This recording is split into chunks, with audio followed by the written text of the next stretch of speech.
चलो बेटा, कल हम लोगों ने जो पढ़ा था उसको एक बार रिवाइज करो और इसके बाद हम लोग आगे बढ़ रहे हैं।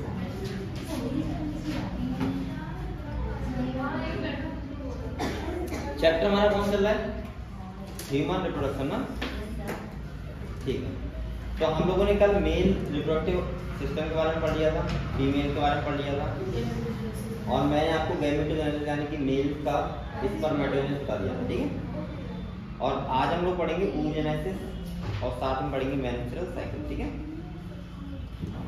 तो कल वाला सब लोग रिवाइज करो एक बार, और आप लोग मेहनत कर रहे हो अच्छे से, बस मेहनत करते रहो क्योंकि नवंबर भी जाने वाला है, दिसंबर आने वाला है, सही है। तो आप लोग मेहनत करते रहो अच्छे से, और जो भी डाउट हो मुझसे पूछते रहो लगातार। और हमारा 12th भी स्टार्ट हो गया है, और एक चैप्टर रिप्रोडक्टिव हेल्थ के बाद हम लोग पढ़ेंगे जेनेटिक्स, जो बहुत इंपॉर्टेंट यूनिट है, आपको पता है, और उससे बहुत सारे क्वेश्चन भी आते हैं और बहुत अच्छा यूनिट भी है, ठीक है, जेनेटिक्स। फिर मुझे लगता है कि लगभग बायोलॉजी में है तो हर चैप्टर आपके लिए इंपॉर्टेंट, लेकिन जेनेटिक्स बहुत इंपॉर्टेंट रोल प्ले करती है। तो हम लोगों ने ह्यूमन रिप्रोडक्शन में कल मैंने आपको स्पर्मेटोजेनेसिस के बारे में बताया था। हम लोगों ने उससे पहले पढ़ा था मेल रिप्रोडक्टिव सिस्टम, इसके बाद पढ़ा था फीमेल रिप्रोडक्टिव सिस्टम, और हम लोग पढ़ रहे थे गैमेटोजेनेसिस। क्या पढ़ रहे थे बच्चों? गैमेटो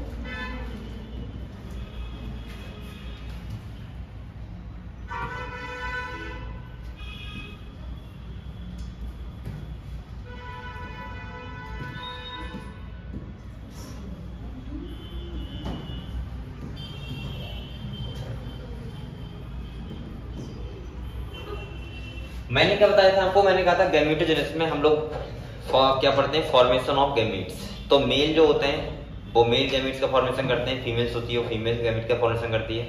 मैंने कहा था मेल गैमेट जैसे स्पर्म होते हैं और बहुत ज्यादा नंबर में होते हैं, ऐसे ही फीमेल गैमेट्स आपको बताया एक मंथ में एक एग को डेवलप करते हैं और हम लोग बोलते हैं फीमेल गैमेट्स। तो हमने कल स्पर्मेटोजेनेसिस के बारे में मैंने आपको बताया था कल।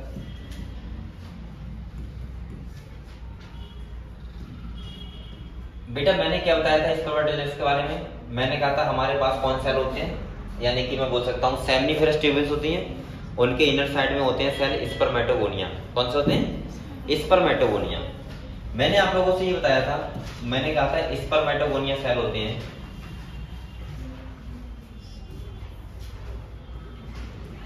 इनमें पहले क्या होता है बच्चों? माइटोसिस। इनकी डिप्लॉइड वैरायटी होगी तो ये भी कैसे रहेंगे? वो सॉरी, इसके माइटोसिस के बाद क्या बनते हैं? Primary spermatocyte. और मैंने कहा था प्राइमरी स्पर्मेटोसाइट कैसे होंगे बताओ? डिप्लॉइड, क्योंकि यहाँ पे क्या हुआ है? माइटोसिस। इसके बाद मैंने कहा था बेटा प्राइमरी स्पर्मेटोसाइट में मेयोसिस फर्स्ट होता है, और मेयोसिस फर्स्ट होता है सेल कैसी हो जाती है? इसे बोलते हैं सेकेंडरी स्पर्मेटोसाइट,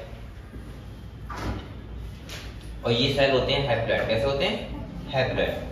और मैंने आपको बताया था, अच्छा ये बताओ मेयोसिस फर्स्ट में सेल हैप्लॉइड हो जाता है तो मेयोसिस सेकंड क्यों होता है? पता है आपको? क्योंकि डीएनए कंटेंट को आधा करने के लिए। अभी डीएनए कंटेंट क्या है? ज्यादा है एक सेल के अंदर। सेल तो हैप्लॉइड हो गया है, क्रोमोसोम तो आधे हो गए हैं, लेकिन अभी डीएनए कंटेंट क्या है? ये ऐसे बोल सकते हो क्रोमैटिड अभी डबल है ना? तो उसको आधा करने के लिए क्या होता है? मेयोसिस सेकंड होता है, और इसको हम लोग बोलते हैं स्पर्मेटिड्स। क्या बोलते हैं? और बेटा यहाँ पे क्या होता है? स्पर्मेटिड्स में क्या होता है? डिफरेंशिएशन होता है, और क्या बन जाता है? स्पर्मेटोजोआ। ये इसको बोल सकते हैं स्पर्म, ठीक है। ये हम लोगों ने कल पढ़ा था। ये कब स्टार्ट होता है बेटा? एट प्यूबर्टी पे स्टार्ट होती है चीज, यानी कि जब किसी के अंदर सेक्स हार्मोन का सेक्रेशन होने लगता है। और ये प्रोसेस एक बार स्टार्ट हो जाती है तो जब तक डेथ नहीं आती किसी ह्यूमंस की, मेल की, तब तक स्पर्म का फॉर्मेशन होता रहता है। कल मैंने आपको 3 टर्म बताई थी, एक था स्पर्मेटोजेनेसिस, एक था स्पर्मियोजेनेसिस, और एक था स्पर्मिएशन, ठीक है। तो मैंने बच्चों आप लोगों से ये कहा था, मैंने कहा था बेटा अगर हम यहाँ पे देखें तीनों का मतलब, तो मैंने पहला बताया था आपको स्पर्मेटोजेनेसिस का मतलब क्या होता है। इसका मतलब होता है स्पर्मेटोगोनिया से किसका बनना, स्पर्म का बनना। सही। तो क्या कहते हैं, स्पर्मेटोजेनेसिस। दूसरा था स्पर्मियोजेनेसिस, एक नाम आता है स्पर्मियोजेनेसिस।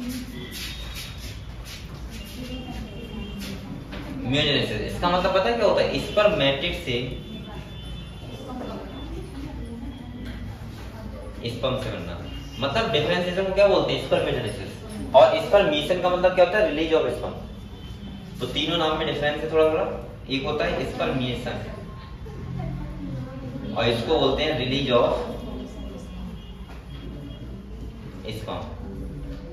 तो ये हम लोगों ने पढ़ लिया था और मैंने कहा था ये बहुत सिंपल सा टर्म है, आप लोगों की तरह ध्यान रहेगा बड़े आराम से। और ये सिंपल सा है इसलिए स्पर्मेटोजेनेसिस आपको याद भी रहेगा बहुत अच्छे से। लेकिन अब हम लोग पढ़ेंगे oogenesis। क्या पढ़ेंगे, oogenesis पढ़ेंगे।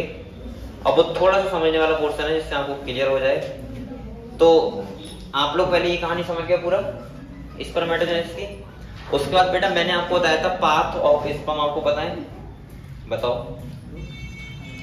सबसे पहले सेमिनिफेरस ट्यूब्यूल्स, फिर रेटिटेस्टिस, वासा डिफरेंशिया, फिर वास डिफरेंस, हाँ फिर वास डिफरेंस, और फिर यूरिथ्रा। और यूरिथ्रा की बोलते हैं इजैकुलेटरी डक्ट। ये क्वेश्चन आपसे पूछ सकता है वो, ठीक है। और ये कई बार पूछा जा चुका है, ये पाथ ऑफ स्पर्म कई बार पूछा जा चुका है। तो ये यहाँ तक सब बच्चों क्लियर है। एक बार जल्दी से रिवाइज कर लो, फिर हम लोग स्टार्ट कर रहे हैं oogenesis। और ये सब बच्चे कहाँ भाग जाते हैं, ये सब आए तभी स्टार्ट करते हैं, कहाँ गए ये? हाँ तो शादी भी हो रही है।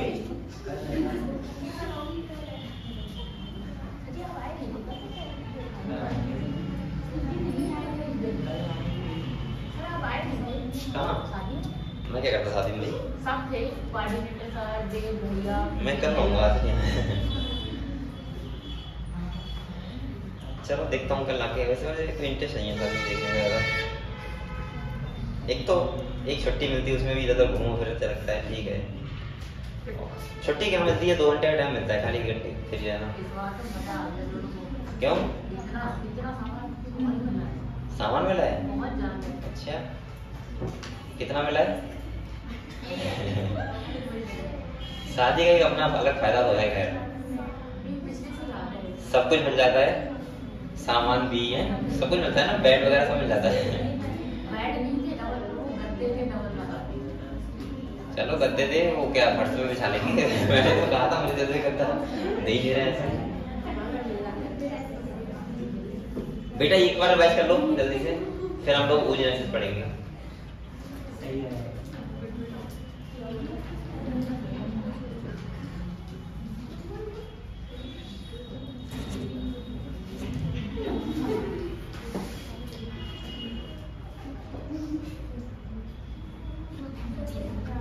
क्या सेशन ला दूं ये? अच्छा सेशन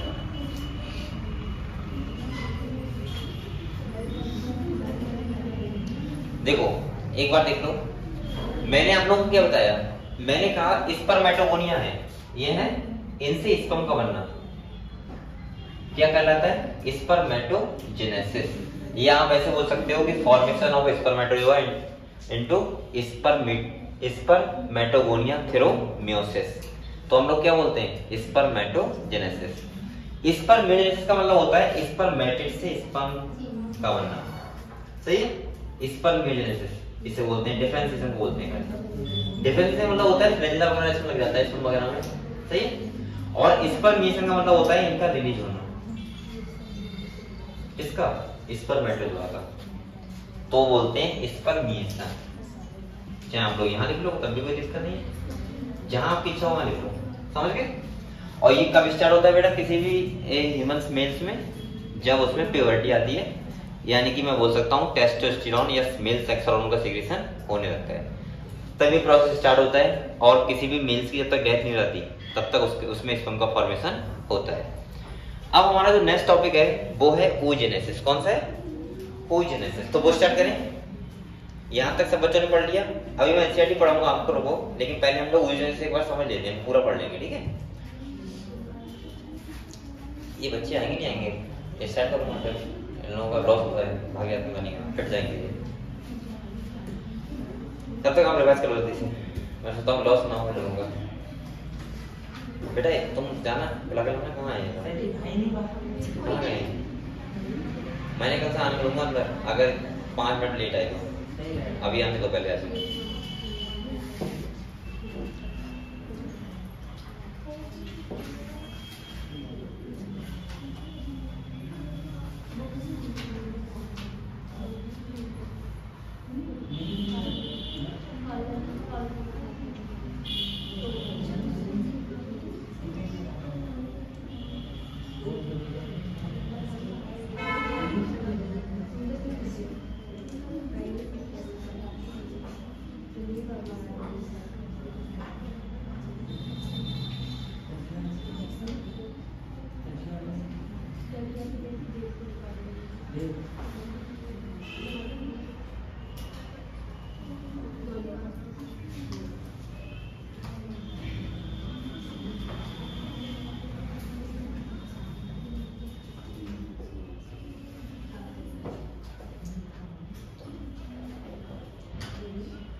आप लोग कहाँ गए थे?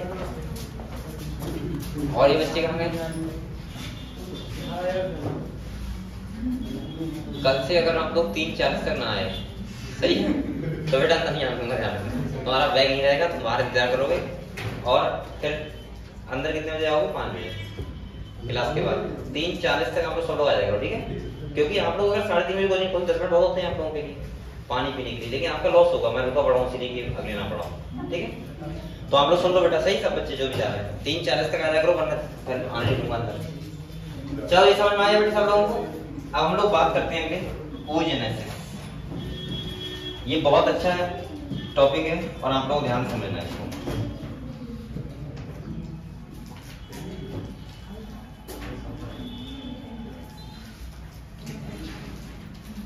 जैसे हम लोगों ने अभी पढ़ा था स्पर्मेटोजेनेसिस, ऐसे हम लोग समझेंगे अब oogenesis। ये कब स्टार्ट होता है, कहाँ कैसे होता है, वो सब समझें, ठीक है? समझते हैं। जैसे आपने अभी देखा था कि मेल्स में क्या होते हैं? स्पर्मेटोगोनिया होते हैं। क्या होते हैं? सेमिनिफेरस ट्यूब्यूल्स के इनर साइड में होते हैं स्पर्मेटोगोनिया।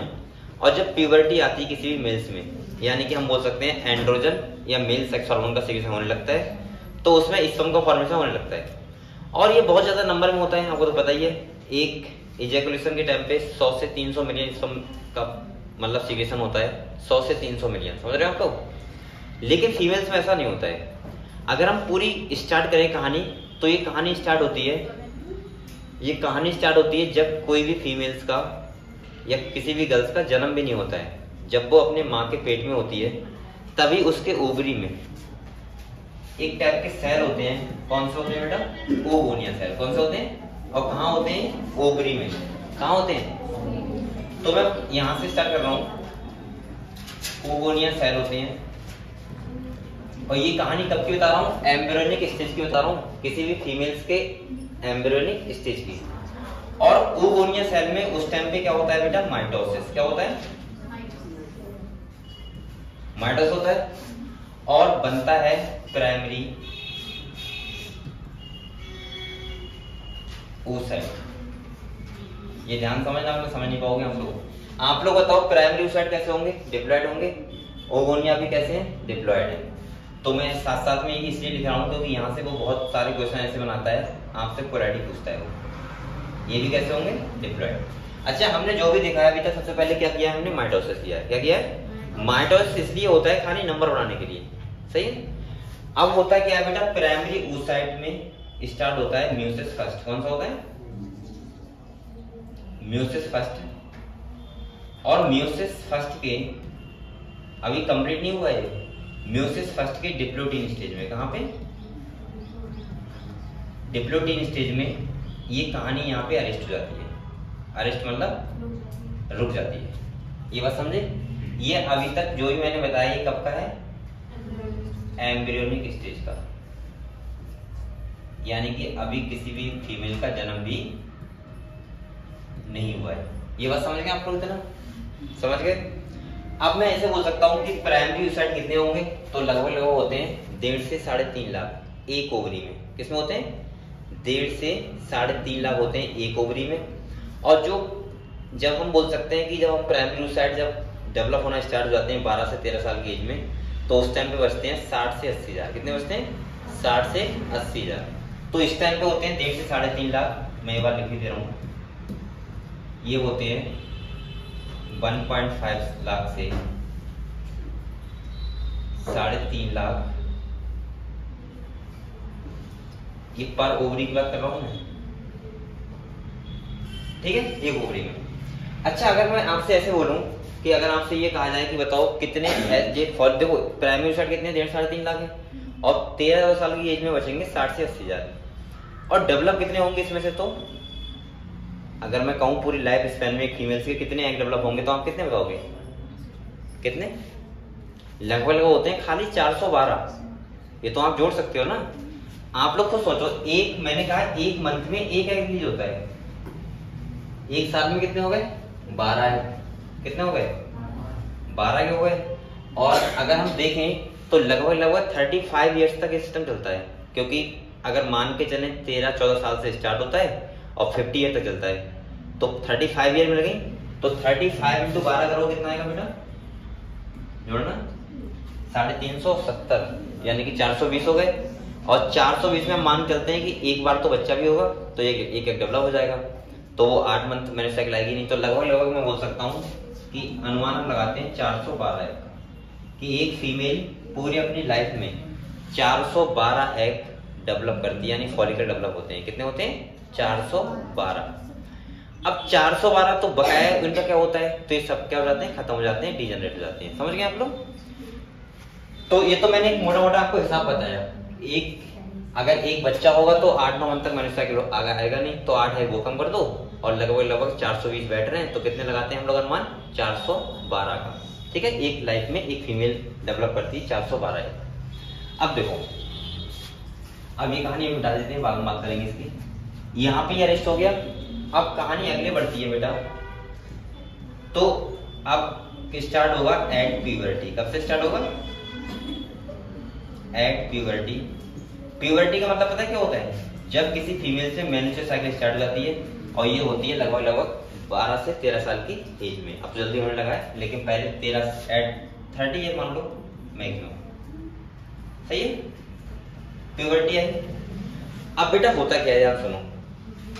ये जो यहाँ पर ये रुका पड़ा है, डिवीजन नहीं हुआ है। अभी बताओ यहाँ पे क्या होंगे? प्राइमरी oocyte तो होंगे। क्या होंगे? तो मैं फिर से लिख दे रहा हूँ यहाँ पे होंगे प्राइमरी oocyte। और ये अब जो बचते हैं वो बचते हैं 60 से 80 हजार। कितने बचते हैं? 60 से, इनका नंबर इस टाइम होगा 60,000 से 80,000। और इसमें भी डेवलप कितने होंगे? 412। कितने होंगे? अब यहां तक की कहानी समझ में आई। अब होता क्या है, ध्यान सुनो। ये जो प्राइमरी oocyte है, ये मान लो एक टाइप के सेल है। अब इनका ये इन्हें बोलते हैं, अब हम अभी बोलेंगे प्राइमरी फॉलिकल। क्या बोलेंगे? फॉलिकल होते हैं एक टाइप के। और मैं ऐसे बोल सकता हूं, अब ये एक मंथ में एक डेवलप होगा। कितना होगा?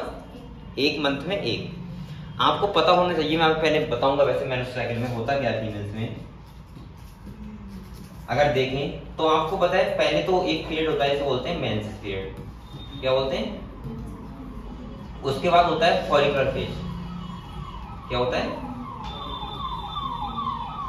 इसके बाद होता है ओव्यूलेटरी फेज, और इसके बाद में होता है ल्यूटियल फेज। ठीक है, ये 4 फेज होते हैं, और ये चारों फेज एक मंथ में होते हैं कंप्लीट।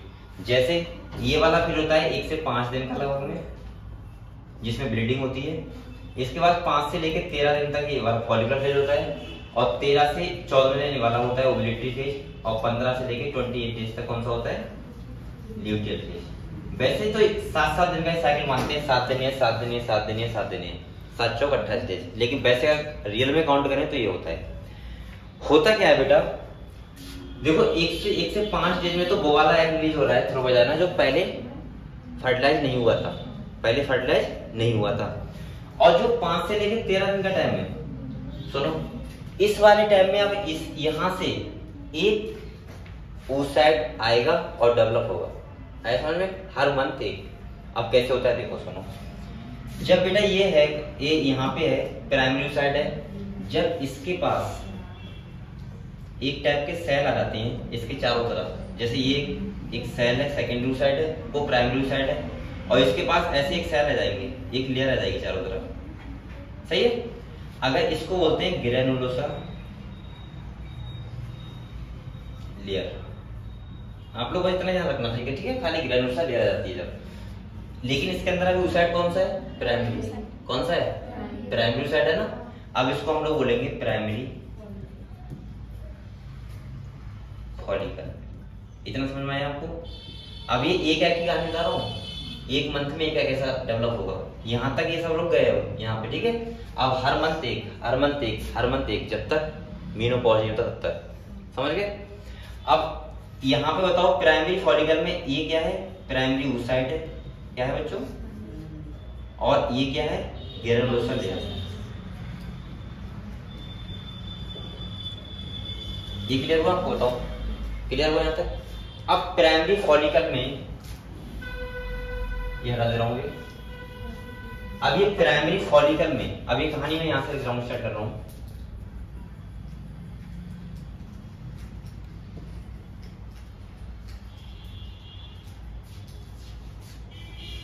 ये देखो,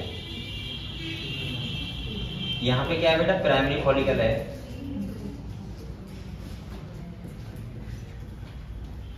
अभी क्या था? ग्रेनुलोसा सेल आया था। अब इसके ऊपर एक मेम्ब्रेन हो जाती है, इसे बोलते हैं थीका मेम्ब्रेन। क्या बोलते हैं? Theca membrane. जब इसके ऊपर आ जाती है थीका मेम्ब्रेन,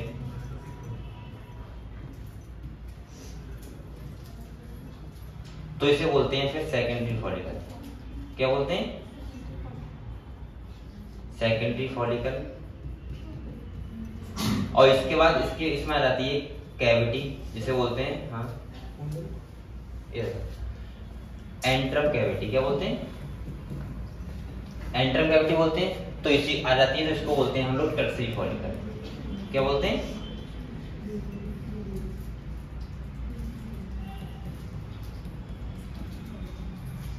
ये बात समझ रही है आपको? ये बात समझ रही? और यहीं पे बेटा इस म्यूसिस फर्स्ट कंप्लीट हो जाता है। क्या हो जाता है? Meiosis first complete. तो म्यूसिस फर्स्ट कंप्लीट हो जाएगा, तो इसके अंदर जो ये होगा प्राइमरी oocyte, ये किसमें कन्वर्ट हो जाएगा? सेकेंडरी oocyte में। किसमें कन्वर्ट हो जाएगा? Secondary oocyte। क्लियर हुआ आपको? मैंने क्या बोला? देखो, ये था प्राइमरी oocyte इसके अंदर। अब इसके अंदर दो टाइप के मेम्ब्रेन थे, एक तो ग्रेनुलोसा थे, और इसके बाद कौन से थे बेटा? Theca membrane. थीका इंटरना और थीका एक्सटर्ना जाते हैं। अभी यहाँ पे क्या है? प्राइमरी oocyte है, प्राइमरी oocyte है और बकाया सब मेम्ब्रेन है। इसके बाद क्या होगा? यहाँ पे म्यूसिस फर्स्ट कंप्लीट हो गया, और म्यूसिस फर्स्ट कंप्लीट होगा तो ये बताओ क्या बन जाएगा इसके अंदर? Secondary oocyte। प्राइमरी से क्या बन जाएगा? Secondary oocyte। इसमें आया आपको? अब देखो यहाँ पे, ये यहाँ पे ऐसे करके बकाया सब मेम्ब्रेन तो है ही, जो अभी मैं बता रहा था, वो तो है ही ना सब। ये ऐसा हो जाता है। अभी फॉलिकल डेवलप हो रहा है, और अगर यहाँ म्यूसिस फर्स्ट कंप्लीट हो जाएगा तो इसके अंदर क्या बन जाएगा? Secondary oocyte। मैं यहाँ लिख दे रहा हूँ म्यूसिस फर्स्ट कंप्लीट।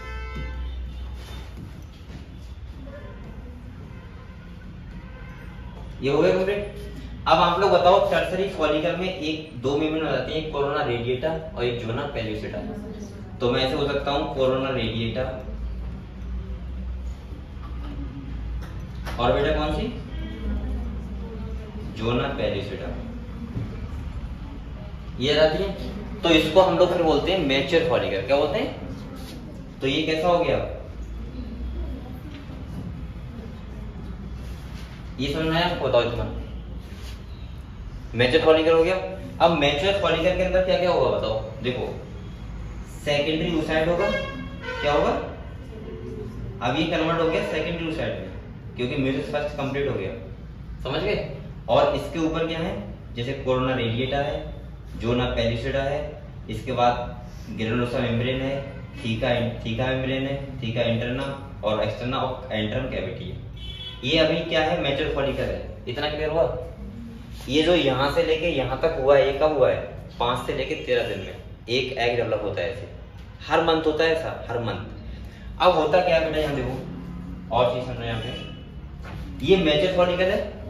अब एक स्टेज होगा जिसे बोलते हैं ओव्यूलेशन होगा। क्या होगा? अब वो कब होगा? 14 डेज पे। कब होगा? 14 डेज पे। मैंने लिख दे रहा हूँ 14 डेज। 14 डेज का मतलब है किसी भी मेंस्ट्रुअल पीरियड के स्टार्ट होता है जिससे उसके 14वें दिन तक ओव्यूलेशन होगा। और ओव्यूलेशन होगा तो आप लोग बताओ, यहाँ से ये देखो, यहाँ से सेकेंडरी oocyte क्या हो जाएगा? रिलीज। क्या हो जाएगा? सेकेंडरी oocyte क्या हो गया? रिलीज हो गया। कहाँ? फैलोपियन ट्यूब में। कहाँ चला गया? ये चला गया, रिलीज हुआ और ये आ गया फैलोपियन ट्यूब में।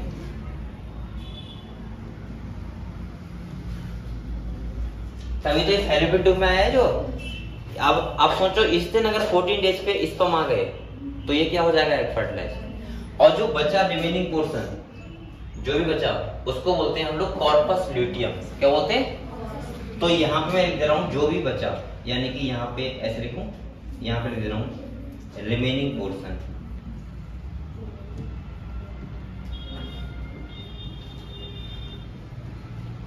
इसे क्या बोलते हैं बच्चों? Corpus luteum. और बेटा ये वर्क करता है टेम्परेरी एंडोक्राइन ग्लैंड की तरह। किस तरह वर्क करता है? टेम्परेरी एंडोक्राइन ग्लैंड की तरह। और अगर इधर सेकेंडरी oocyte फर्टिलाइज हो गया तो ये एक हार्मोन बनाएगा, इसका नाम होता है प्रोजेस्टेरोन, और उसी को हम लोग बोलते हैं प्रेगनेंसी हार्मोन। और अगर एग फर्टिलाइज नहीं हुआ तो ये भी डिजेनरेट हो जाएगा और एग थ्रो हो जाएगा, फिर से क्या आ जाएगा? Menses period. समझ गए? तो ये कैसे वर्क करता है corpus luteum? Temporary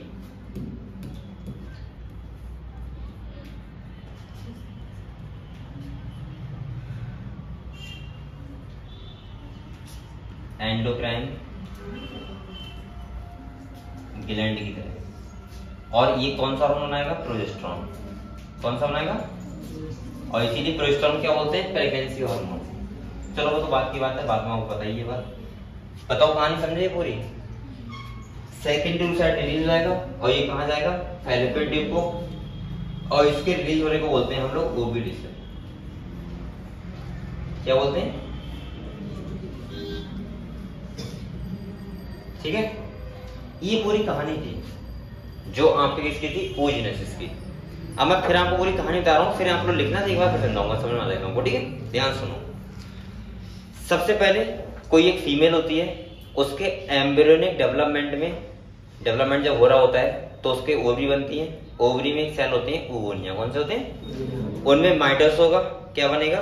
primary oocyte। और प्राइमरी oocyte में म्यूसिस फर्स्ट के डिप्लोइडिंग स्टेज में जाके वो रुक जाएगा। अब हम उसको क्या बोल रहे हैं? अगर म्यूसिस फर्स्ट कंप्लीट होता तो क्या बोलते हैं? Secondary oocyte। लेकिन कंप्लीट नहीं हुआ, वो अरेस्ट हो गया वहां पे। अब किसी भी फीमेल में जो प्राइमरी oocyte है वो वेट करते हैं किसका? प्यूबर्टी आने का। और प्यूबर्टी जब आती है किसी फीमेल में 13-14 साल की एज में, तो उसके बाद मेनस्ट्रुअल साइकिल स्टार्ट हो जाती है। और मेनस्ट्रुअल साइकिल जो होती है उसमें क्या होता है? एक एग हर मंथ क्या होता है? फॉलिकल डेवलप होता है हर मंथ एक। ठीक है, एक हर मंथ। तो अब ये कहानी जो है वो बाद की कहानी है, समझ गए?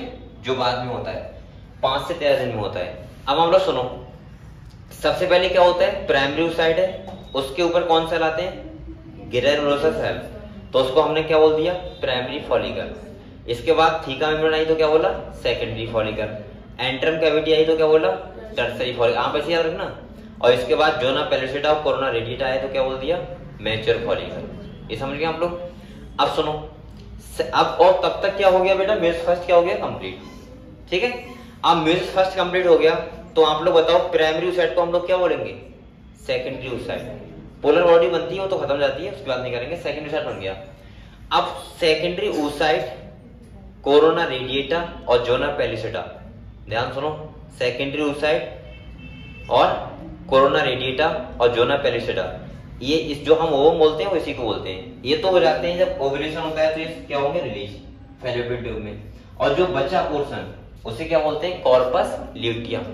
कॉर्पस ल्यूटियम इंतजार करता है कि एग फर्टिलाइज हो रहा है या फिर नहीं हो रहा है। अगर एग फर्टिलाइज हो रहा है, प्रेगनेंसी को मेंटेन रखने के लिए कौन होता है, यही तो ग्लैंड वर्क करती है, corpus luteum, endocrine gland work करती है, और ये हार्मोन आती है कौन सा, प्रोजेस्टेरोन।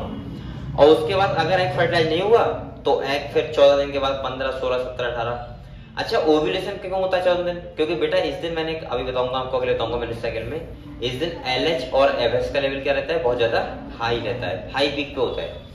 जिस दिन, मैं 14 दिन नहीं कह रहा हूँ, हो सकता है 15वें दिन ऐसा हो या हो सकता है 13वें दिन ऐसा हो जाए, थोड़ा बहुत तो हो जाता है। तो उस दिन होगा जिस दिन LH और FS का लेवल क्या रहेगा, हाई पीक पे रहेगा।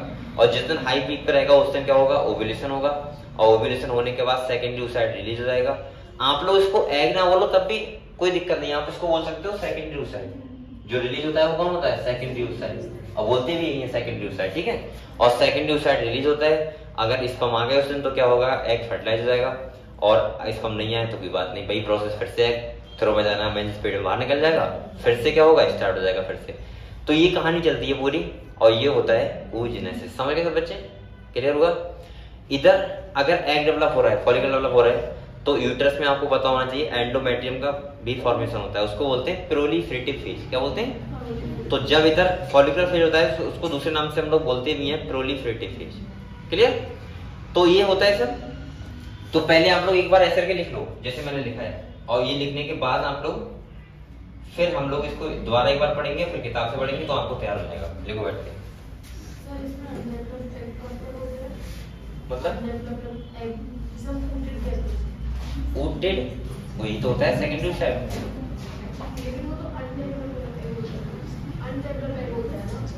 नहीं, अब ये यहाँ पे आके पूरा डल हो जाता है। अब जब स्पर्म आएगा तो मेरा सेकंड कंप्लीट होगा, मेरे फर्स्ट टाइम नहीं होगा। जब स्पर्म फर्टिलाइज करेगा तो मेरा सेकंड कंप्लीट होगा। सेकंड oocyte को, लेकिन वो तो डेवलप है ना। और तुम क्या बोल रही हो? अनडेवलप्ड एग होता है वो। सेकंड oocyte को oocyte बोलते हैं भाई, हैं? नहीं नहीं नहीं, हाँ तुमने कहाँ देख दिया? मैंने तो ये पढ़ा सेकंड oocyte को oocyte बोलते हैं। चलो एक बार देख लूंगा मैं, कोई दिक्कत नहीं।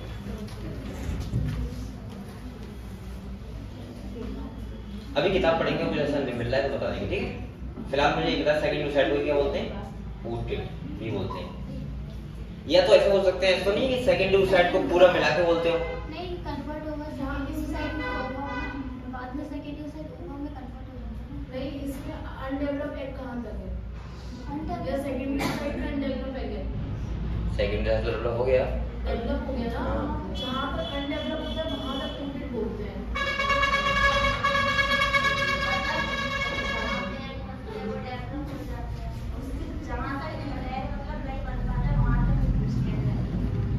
अंडा कहाँ तक है बता दूंगा, चलो मैं उल्टा बता दूंगा तुम्हें, ठीक है। पहले ये इसको सेकंडरी oocyte तो अनडेवलप्ड है ना, मतलब इसके बाद में जो ऊपर का ओटिन बनेगा वो डेवलप होगा, तो वो कहाँ होगा, मतलब इसके बाद फर्टिलाइजेशन होने के बाद नहीं होगा वो डेवलप। हां ये पहले ही बात कर रही है, डेवलप तो हो चुका, लेकिन इसमें कहां तक है वो पूछ रही है। तो उसको ना, तो उसको ओटिन नहीं बोलते हैं। तुमने कहाँ पढ़ा ये चीज? तो oocyte मैं तो बता रहा हूँ सेकंड oocyte को oocyte बोलते हैं। अब तुम ये कह रही हो कि अनडेवलप्ड डेवलप बोलते हैं। देखना जरा, एक फोन करना है, अभी देखना है difference between second oocyte and oocyte है। चलो देख लेते हैं, मेरा फोन लगा हुआ है, देखते हैं। एक तो एनसीईआरटी ने बहुत सारा चीजें ब्रेक कर रही है, तो मैं वो चीजें फिर बताता नहीं हूँ फिलहाल, हालांकि ज्यादा तरीके से।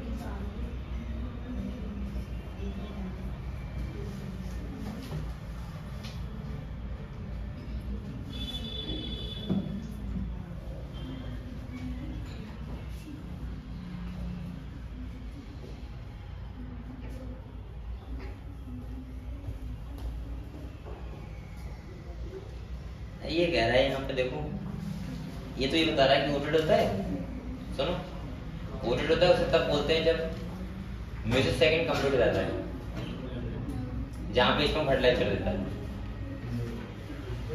जब वो गूगल पे था है मैं तो ये लिखा हुआ है परफेक्ट क्या होता है इसका 0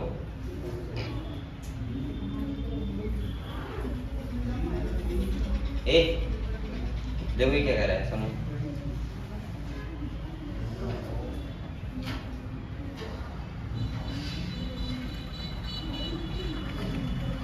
कह रहा है secondary oocyte is an immature egg arrested in metaphase second of meiosis released at ovulation. While an oocyte is the cell that form after fertilization. After fertilization कह रहा है, तो कह रहा है after fertilization triggers the secondary oocyte to complete meiosis second.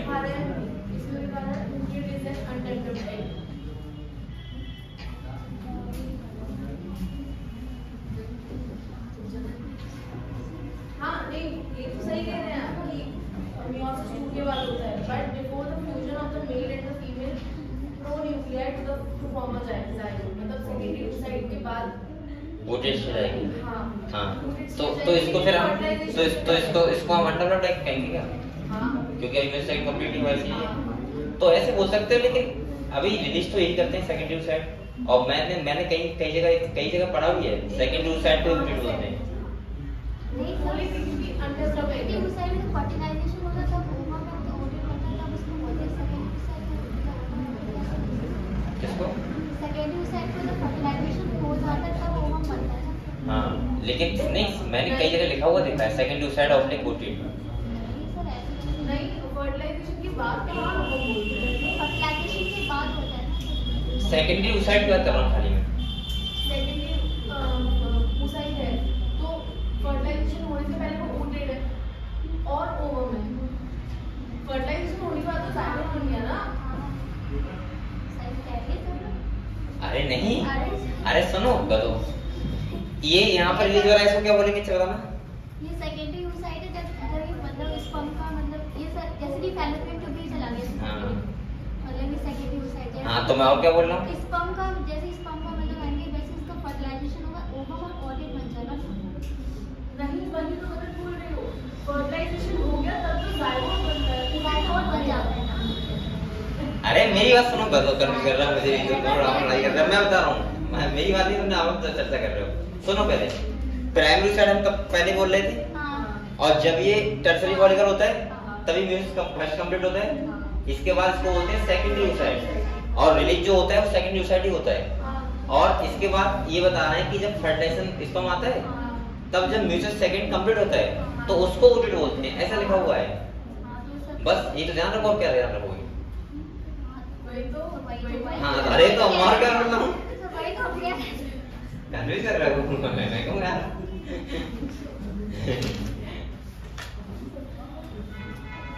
फिलहाल में अभी ये ध्यान रखना, जो भी बताया ये ध्यान रखो, ठीक है। ओटेड छोड़ दो, कहीं नाम आएगा मैं देख लूंगा एनसीईआरटी, नहीं आएगा तो छोड़ देना। सर ओटेड और ओवम दोनों एक ही बात है ना। हाँ हाँ तो सर ओटेड का हाँ तो सही अभी सेकेंडरी oocyte ध्यान रखो।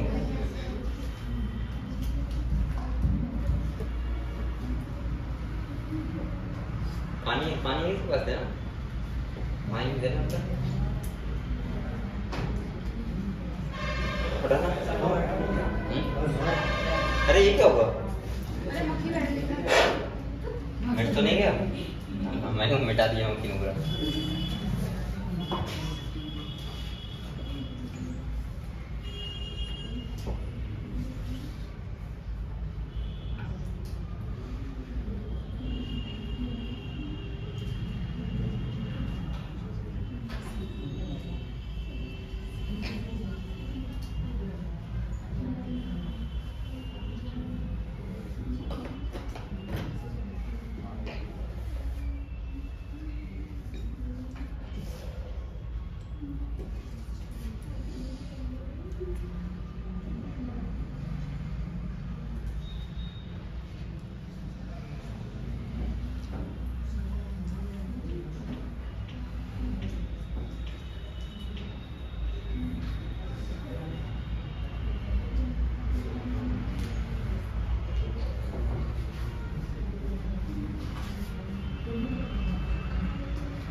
Progesterone, PROGES। उसमें पहले का लिखा गया है ब्रैकेट लगा हुआ है। हाँ वो ऐसा हो गया है, मैंने ऐसा कर किया था ऐसे करके।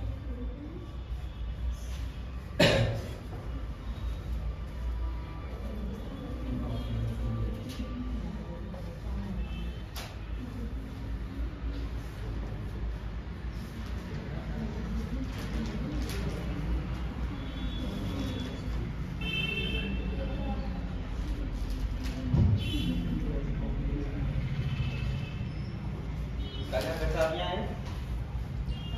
फिर साथ में यहाँ पे बहुत शादियाँ हो रही हैं। इतने लोग कहाँ को बैठे हैं भाई, मुझे तो पता ही नहीं लगता। कल 550 ही है, फिर आज कल होंगी हैं?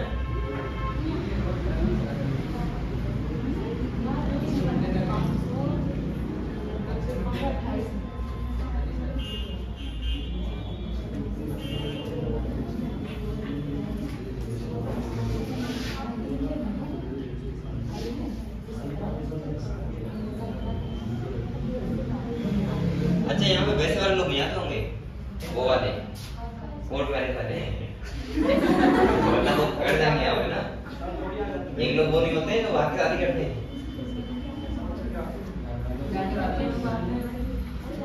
सही है, वैसे वहां से लेके आए चुपके से यहाँ पे बैठ जाए, कौन तो देखेगा।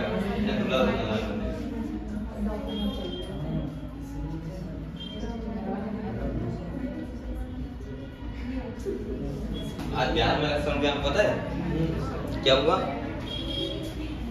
पता नहीं भी क्या चल रहा है यार। तेजस्वी यादव को पता ही खत्म कर दिया। तेजस्वी यादव लालू 28 में कितनी सीटें आई खाली और 202 पे बीजेपी जीती है।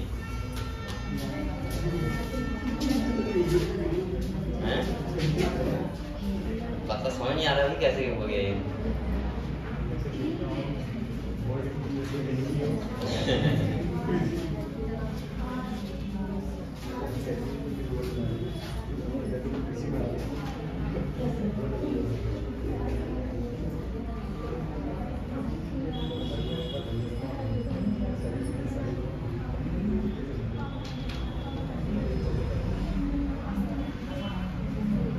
ये लिख लिया बेटा आप लोगों ने?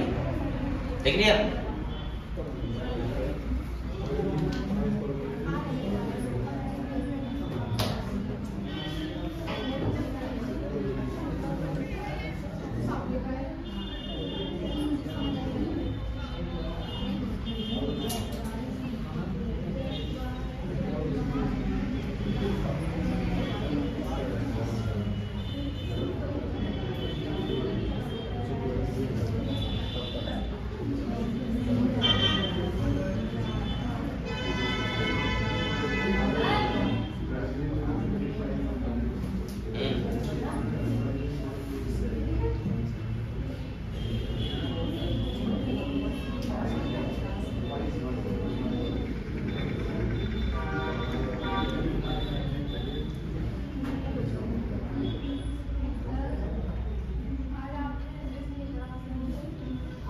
चिल्ड्रंस डे आज। चलो भाई हैप्पी चिल्ड्रंस डे सब बच्चों को। खूब तरक्की करो, डॉक्टर बनो सब लोग। आज चिल्ड्रंस डे है ना? सही कह रहा हूँ। चलो सुनाओ बच्चों, कुछ सुनाओ, कौन सुना रहा है?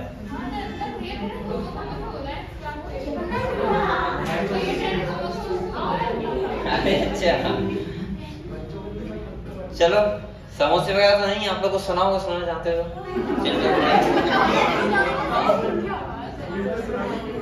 कोई कुछ सुनाना चाहता है? बताओ जल्दी बताओ। नहीं मैं सुना दूंगा, लेकिन पहले आप लोग सुनाओ। चिल्ड्रंस डे तो बच्चे कुछ तो सुनाना चाहिए, दोबारा नहीं सुनाओ। अच्छा कौन सुना रहा है? चलो सुनाओ, तुम सुनाओ पहले।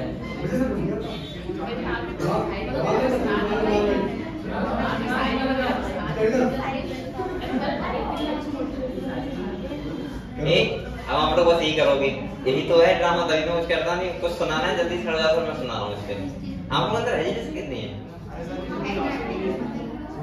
ऐसा तो हो ही नहीं सकता कि आप लोग कुछ ना आता हो, कुछ ना कुछ तो आता ही होगा। कुछ नहीं, जय हिंदी बोल तो क्या दिक्कत है। चलो सुनाओ, बातें मत करो। चिल्ड्रंस डे है तो 5 मिनट दे रहा हूँ, कुछ सुना सकते हो आप लोग। नहीं 5 मिनट एक बच्चे दे रहा हूँ, कुछ सुना सकते हो आप लोग।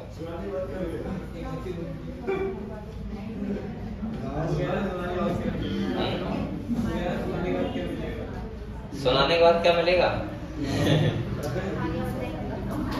चलो पहले वेद सुना दे रहे हैं। भैया आज चिल्ड्रंस डे है, बच्चे कह रहे हैं कुछ सुनाओ।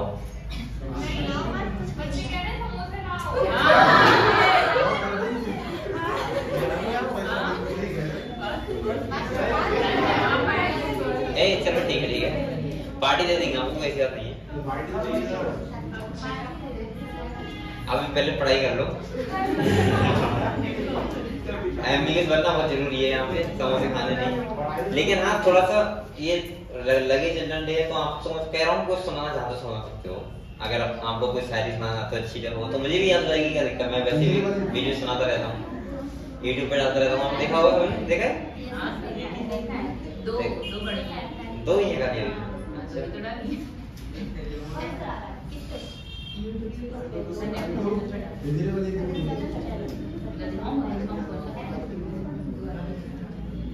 कौन सुना रहा है? अभी सुनाओ, जल्दी सुनाओ, लेट मत करो। अच्छा कोई बच्चा एक शायरी सुना दो मुझे अच्छी सी। आप लोग इतना क्यों गड़बड़ाते हो भाई? ये नॉर्मल सी चीज है, क्या क्या सुना देंगे? सुनाओ। अरे तो सुना तो कौन सुनाएगा बताओ? है किसी में इतना दम? ऐसे कहना पड़ रहा है।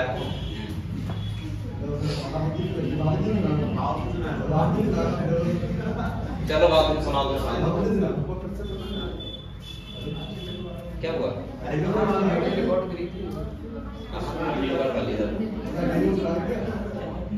कोई सुनना चाह रहा है क्या? ना आगे बढ़ूं?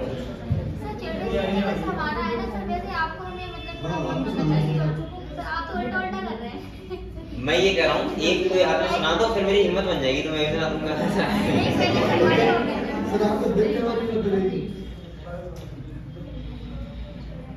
मुझे तो पुरानी याद आती है, जैसे जॉन इंडिया साहब हो गए। जॉन इंडिया साहब सुना है आप लोग?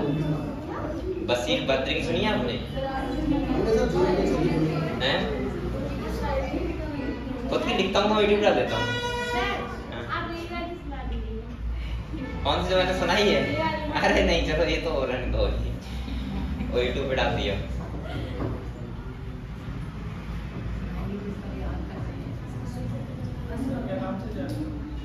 सक्सेस वैल्यू जी।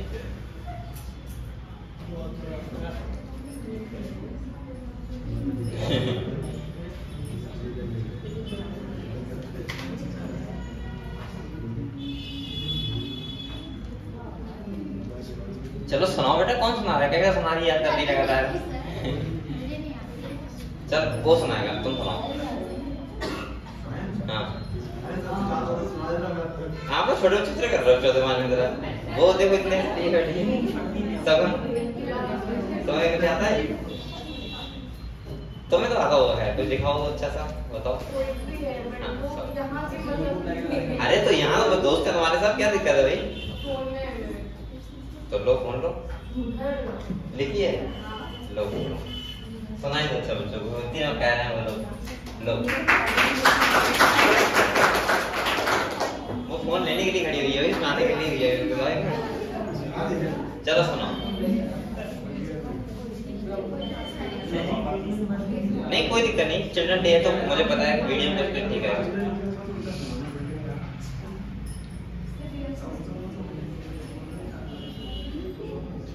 तब तक कोई एक और याद कर लो, सब बच्चे सुनाओगे। अरे कोई गीत ही सुना दो जब तक। हाँ ठीक ठीक, चलो सुनाओ सुनाओ। शांत रहना सब लोग, ध्यान सुनना, कि बोला तो फट जाओगे। हाँ एक लड़का होता है, वो लड़की की तारीफ में सब बोलते हैं, मतलब प्यार करता होता है। उस चलती हवा की खास रात में पहाड़ की जगमगाती रोशनी से पार है, पता नहीं क्यों इतनी खास हो। चांद पे दाग बढ़ेंगे पर एक भी नहीं, पता नहीं क्यों तुम चांद से भी ज्यादा खास हो। तुम मेरे लिए मेरी हसरत हो, तुम्हें पाना नहीं पर तुम बहुत खूबसूरत हो, हद से ज्यादा चाह चुके हैं, तुम पर मर चुके हैं, साथ बैठना है तुम्हारे जैसे साथ में चांद सितारे, वो फूल जैसी महक है तुम्हारी, तुम्हारी जुल्फे नशा है हमारी, चांद को चाहने वाले बहुत हैं पर उसे देखने वाले हम, उसकी रोशनी सबको पसंद है पर उससे चमकने वाले हम, तेरी नजाकत का क्या ही कहना, जिंदगी में अब बस तेरे साथ है। अरे देखो कितनी अच्छी है ना, अच्छी है नहीं अच्छी है।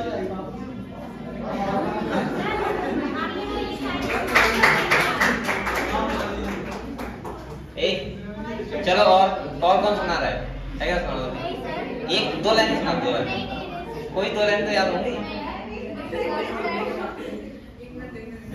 और किसी कुछ और सुनाना बताओ, चल बीच बात सुनाओ एक।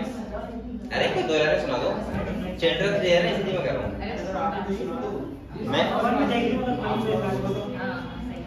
मैं सुना दूंगा, 100% सुना दूंगा, आपको सुना दो। मुझे 4 लाइन याद आ रही, वो मेरी नी जॉलेज आपकी है, वो सुना दूंगा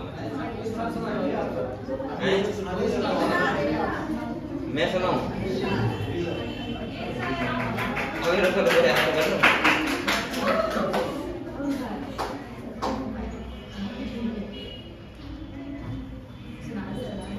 चलो सुना रहा हूँ, 4 लाइन सुना रहा हूँ सुनो। अब सुन लो बेटा, देखो तुम जब आओगी तो खोया हुआ पाओगी मुझे, सही है? तुम जब आओगी तो खोया हुआ पाओगी मुझे, मेरी तन्हाई में ख्वाबों के सिवा कुछ भी नहीं, और तुम्हें तमन्ना है मेरे कमरे को सजाने की, तो मेरे कमरे में किताबों के अलावा कुछ भी नहीं। ठीक है, बस चलो हो गया। अब बढ़ते हैं। तो लोगों ने सुना होगा ना, पहले सुना होगा, ये अच्छी शायरी थी, मुझे पसंद आई तो मुझे अच्छी भी लगी। और कुछ सुना चाहता है? अगर ना सुना तो पढ़े फिर।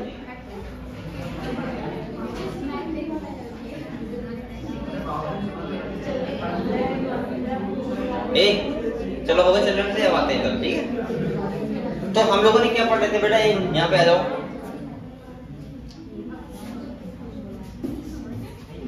मैंने क्या बताया, ओजेनेसिस क्या होता है, पहले अब एक बार समझ लो बेटा। अगर किसी को सुनाना अभी भी मौका है, ये मौका तो बार बार नहीं आते, ध्यान रखना। अगर कोई सुनना चाह रहे तो सुना दो, उसमें क्या दिक्कत है भाई, सुनाते क्या दिक्कत है। हाँ सुनो। तुम बैठो मेरे सामने, तुम्हें निहारा मैं करूं, एक हसीन ख्वाब में ही सही, तुम्हारी जुल्फे सवारा मैं करूं, बना के चांद तुमको अपनी जिंदगी की रातों का, चूम कर माथे तुम्हारी मदद उतारा मैं करूं। चलो बढ़िया है, ठीक है।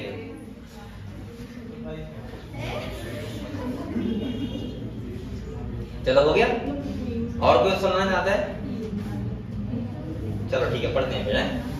ठीक बेटा, मैंने आप लोगों को क्या बताया था, मैंने कहा था ओजेनेसिस। ओजेनेसिस का मतलब सिंपल सा होता है कि ओवोनियन सेल होते हैं, वहां माइटोस होता है, उसको बोलते हैं प्राइमरी oocyte, और प्राइमरी oocyte में मेसोफाइस्ट के डिप्लोइडिक स्टेज में क्या होता है, अरेस्ट हो जाता है।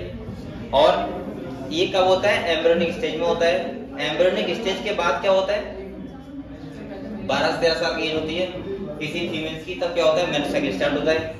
अब बेटा मैंने कहा था एक एग हर मंथ क्या होता है, डेवलप होता है, सही है? ये एक फॉलिकल डेवलप होता है। अब बोलो मत आप लोग, अब हम बोलेंगे तो मैंने कहा था आप लोगों से कि आप लोग ऐसे ध्यान रखना, सबसे पहले ग्रेनुलर सेल होते हैं तो बोलते हैं क्या, प्राइमरी फॉलिकल। इसके बाद थीका मेम्ब्रेन आती है तो क्या बोलते हैं, सेकेंडरी फॉलिकल। इसके बाद एंट्रम कैविटी आती है तो क्या बोलते हैं, टर्सरी फॉलिकल। और जब कोरोना रेडिएटा और जोना पेलिसिटा जाती है तो क्या बोलते हैं, ग्रेफियर फॉलिकल या फिर मैच्योर फॉलिकल। ठीक है, इसके बाद क्या होता है, ओवेरिटरी फेज होता है, सेकेंडरी oocyte रिलीज हो जाता है फैलोपियन ट्यूब में, और जो बचता है उसे क्या बोलते हैं हम लोग, कॉर्पस ल्यूटियम या येलो बॉडी बोलते हैं। और कॉर्पस ल्यूटियम अगर एक फर्टिलाइज हो गया तो टेम्परेरी एंडोक्राइन ग्लैंड की तरह वर्क करता है, और उसके बाद अगर एग फर्टिलाइज नहीं हो रहा है तो क्या हो जाता है, डीजनरेट हो जाता है। ठीक है, और नेक्स्ट साइकिल स्टार्ट हो जाता है। क्लियर? तो इतना क्लियर हुआ आप लोगों को? ठीक है, अगले देखो बेटा एक बात सुनो, और यहाँ पे थोड़ा सा क्वेश्चन बताता हूँ मेंस्ट्रुअल साइकिल का भी। आपको पता है फीमेल्स में क्या होता है, मेंस्ट्रुअल साइकिल होता है 28 दिन का।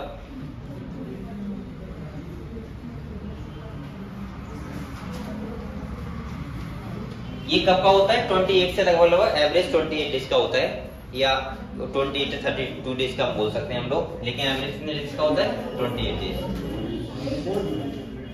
बेटा सुन लो, अब बातें मत करो। इसमें सबसे पहले जो होता है वो होता है मेंसेस पीरियड। किस कौन सा होता है? और इसका टाइम पीरियड जो होता है वो होता है 1 से लेके 5 डेज का। ये 5 से ज्यादा दिन में हो सकते हैं, कम भी हो सकते हैं, ठीक है, ये ऐसा होता है। दूसरा जो होता है बेटा वो होता है फॉलिकुलर फेज। कौन सा होता है? फॉलिकुलर फेज, और इसको हम लोग दूसरे नाम से बोलते हैं प्रोलिफरेटिव फेज।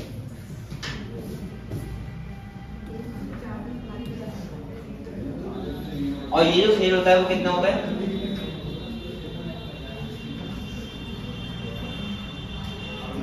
ठीक है, ये इतने दिन का होता है फॉलिकुलर फेज। इसके बाद आपको होता है नंबर 3 पे होता है ओव्यूलेटरी फेज।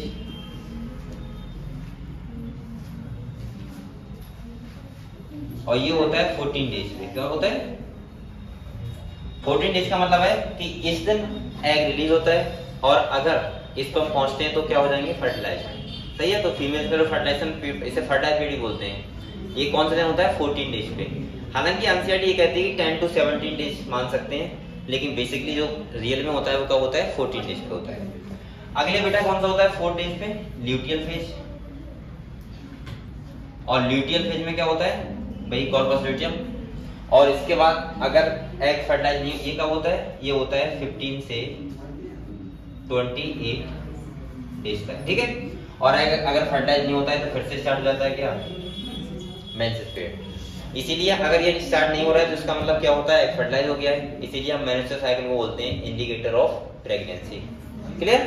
तो हम लोग किताब पढ़ते हैं क्योंकि ये समझ रहे हैं बहुत देर से। हटा दो से, लिख रहे।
अभी इसको हम एनसीईआरटी की डायग्राम समझेंगे तो अच्छे से समझ आएगा, ठीक है, और अच्छा।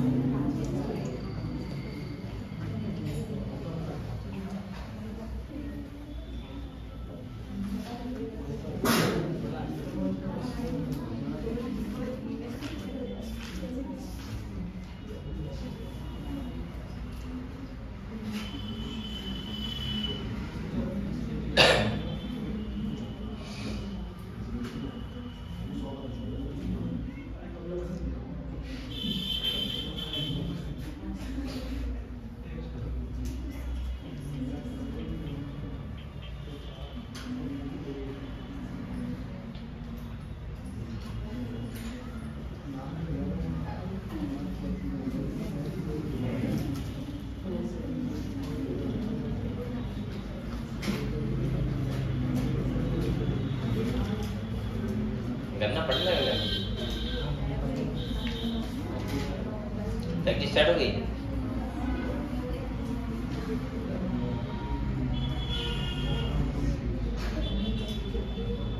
चलो बेटा हम लोग समझते हैं, ठीक है, करके देख लिया आपने।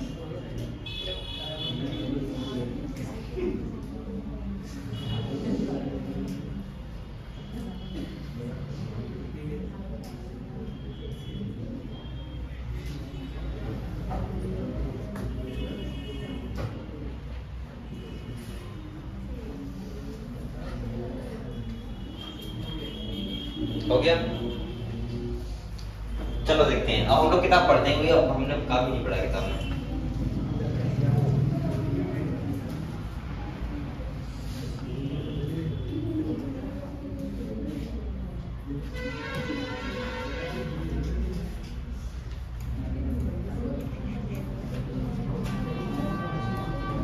कहां से नहीं पढ़ा है बताना जरा बच्चों। ये नहीं पढ़ा है ना यहाँ से, गैमेटोजेनेसिस ना। देखो बेटा अब आप लोग समझ लो खाली बस। अभी तक जो हमने लिख के पढ़ा था वो सब लिखा हुआ यहीं पे है। देखो कह रहे थे primary sex organ. Primary sex organ कौन होते हैं? मेल में होते हैं टेस्टिस और फीमेल में होता है ओवरी। कह रहे थे testis in the mails and the ovary in the females produce gamete. ये क्या करती हैं? गैमीट का प्रोडक्शन करती हैं, स्पर्म और ओवम। कह रहे हैं respectively bye the process called gametogenesis. एक प्रोसेस होता है गैमेटोजेनेसिस। जेनेसिस मतलब होता है फॉर्मेशन, और गैमीट मतलब गैमीट, फॉर्मेशन ऑफ गैमीट्स। तो गैमेटोजेनेसिस द्वारा गैमीट का फॉर्मेशन होता है। अब मैं बोल सकता हूं कि इस टेस्टिस से क्या रिलीज होते हैं? स्पर्म, और वहां से क्या होता है? ओवरी से ओवम। कह रहे in testes the immature male germ cell spermatogonia produce sperm. ये क्या करती हैं? स्पर्म प्रोड्यूस करती हैं। इसी को बोलते हैं spermatogenesis. That begins at puberty. ये कब स्टार्ट होता है बेटा? प्यूबर्टी पे। प्यूबर्टी का मतलब है सिंबल से जब 13 से 14 साल की एज होती है, यानी कि मेल सेक्स हार्मोन का सिक्रीशन होता है तब। कह रहे थे स्पर्मेटोगोनिया, इसको हम बोल सकते हैं स्पर्मेटोगोनियम अगर सिंगल होंगी तो present on the inside wall of seminiferous tubules multiply by mitotic division. पहले कौन सा हो रहा है बताओ? माइटोसिस। माइटोसिस वहां होता है जहां पे हमें खाली सेल का नंबर बढ़ाना हो, क्योंकि क्रोमोसोम सेम रहते हैं, सब कुछ सेम रहता है। और इसको हम लोग बोलते हैं इंक्रीज इन नंबर। लिखा तो है mitogen and increase number. Each spermatogonium is diploid and contain 46 chromosome. मैं आपको पहले ही बता चुका हूं डीएनए कंटेंट या पोलैरिटी और क्रोमोसोम नंबर में डिफरेंस होता है। क्रोमोसोम नंबर कितने हैं वो बताता है सेल हैप्लॉइड है या फिर डिप्लॉइड है, पेयर में है या फिर नहीं है। और डीएनए कंटेंट कितना है उसको हम लोग बोलते हैं पोलैरिटी। जैसे आपने देखा होगा कि जब एस पे जाता है तो डीएनए कंटेंट डबल हो जाता है, 2C से 4C हो जाता है, लेकिन क्रोमोसोम नंबर क्या रहते हैं? सेम रहते हैं। अगले कह रहा है बेटा some of the spermatogonia called primary spermatocyte periodically undergo meiosis. अब ये कह रहा है बारी बारी से क्या होगा? ये मियोसिस का माइटोसिस के बाद क्या होगा? मियोसिस होगा। और कह रहे हैं अब primary spermatocyte complete the first meiotic division, reduction division इसलिए बोलते हैं इसको। और कह रहे हैं leading to formation of 2 equal haploid cell, जिसे क्या बोलते हैं? Secondary spermatocyte. तो सबसे पहले स्पर्मेटोगोनिया थी, माइटोसिस हुआ, क्या बना? प्राइमरी स्पर्मेटोसाइट, और उसमें क्या होगा? मियोसिस फर्स्ट, और क्या हो गया? Secondary spermatocyte. अगले कह रहे हैं which have only 23 chromosome each, और इसमें कितने क्रोमोसोम होंगे? 23। अब बहुत बच्चे सोच रहे होंगे किसी का सेल डिवीजन सही से नहीं पढ़ा है, तो वो सोच रहे होंगे कि 23 हो गए, सेल हैप्लॉइड हो गई, तो फिर मेरे सेकंड क्यों हो रहा है? बेटा अभी डीएनए कंटेंट आधा नहीं हुआ है। मैंने आपको पहले ही बताया था वहां पे कि म्यूसिस फर्स्ट होता है, म्यूसिस सेकंड होता है। म्यूसिस फर्स्ट में सेल हैप्लॉइड हो जाता है, लेकिन डीएनए कंटेंट को अभी आधा डबल सुना रहा है किसी सेल में।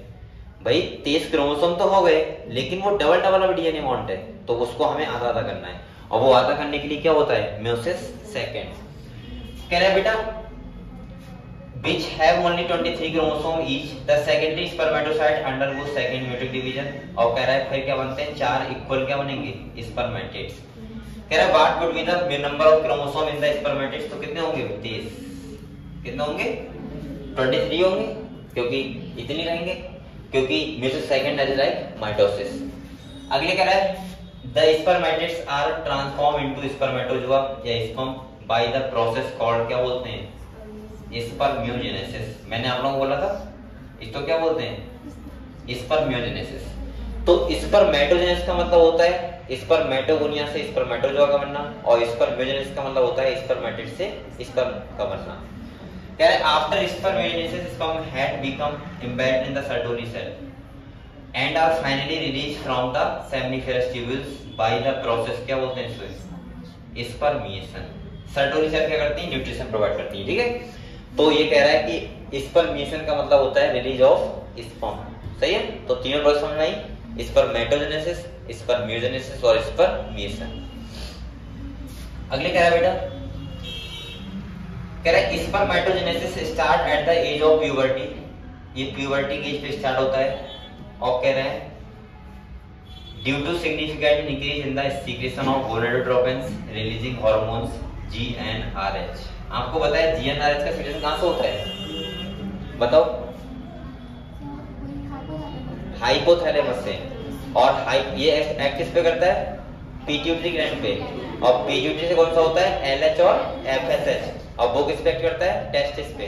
और टेस्टिस पे किसका होता है, टेस्टोस्टेरोन का। समझ गए आप लोग? तो पहले GnRH का सिक्रेशन हुआ हाइपोथैलेमस से। हाइपोथैलेमस के बाद वो किस पे एक्ट करेगा, एंटीरियर पिट्यूटरी पे। एंटीरियर पिट्यूटरी से क्या होगा, LH FSH। और वो एक्ट किस पे करेगा, टेस्टिस पे। और टेस्टिस से फिर क्या होगा, टेस्टोस्टेरोन। तभी तो हमारा पूरा सिस्टम है वो किससे अटैच है, हाइपोथैलेमस से। ठीक है, इसीलिए आपने देखा होगा प्यूबर्टी अब जल्दी आ जाती है, प्यूबर्टी अब जल्दी आ जाती है।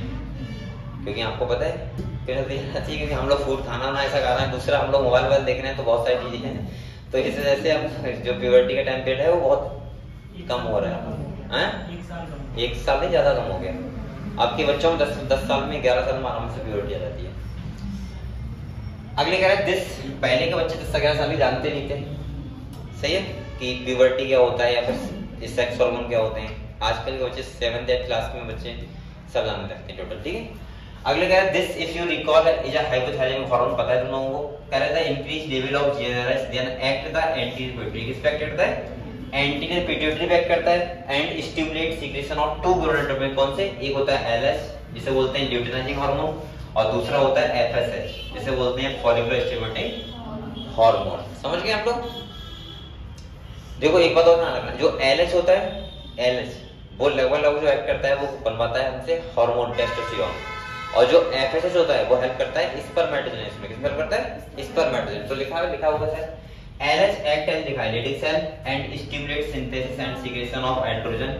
Androgen in turn stimulate the process of spermatogenesis. FSH act on the Sertoli cell and stimulate secretion of some factor which help in the process of spermiogenesis. तो आप लोग ऐसे ध्यान रखना, LH क्या बनवाएगा, इंटरस्टीशियल सेल पे एक्ट करेगा, hormone बनवाएगा। और FSH क्या करवाएगा, स्पर्मेटोजेनेसिस में हेल्प करेगा।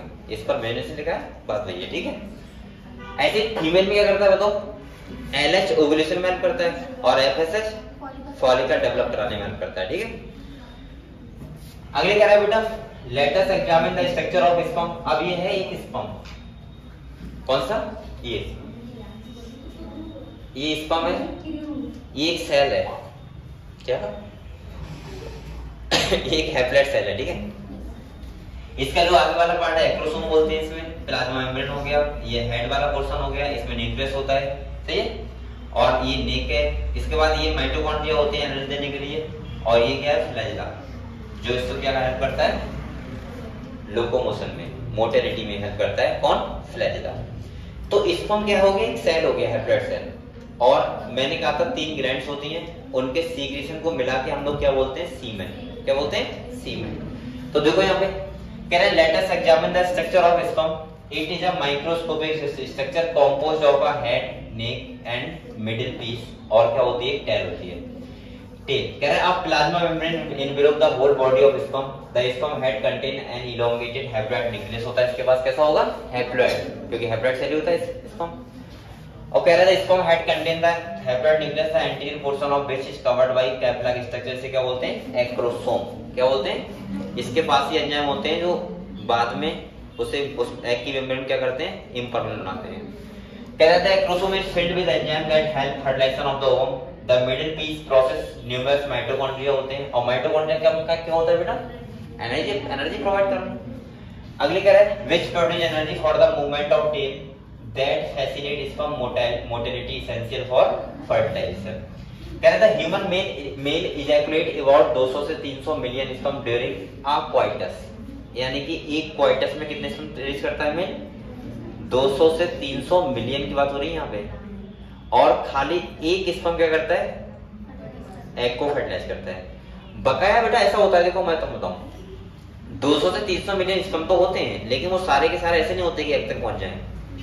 कुछ ऐसे जिनकी मोटिलिटी नहीं होती है, कुछ ऐसे होते हैं जो दूसरे स्पर्म को पहुंचाने में हेल्प करते हैं। तो ये काफी इनके काम होते हैं। तो देखो यहाँ पे लिखा भी होगा शायद, कह रहे थे ह्यूमन मेल इजैकुलेट अबाउट 200 से 300 million sperm during a coitus of which for normal fertility at least कितने होते हैं 60% sperm must have normal shape and size and at least 40% of them must show vigorous motility.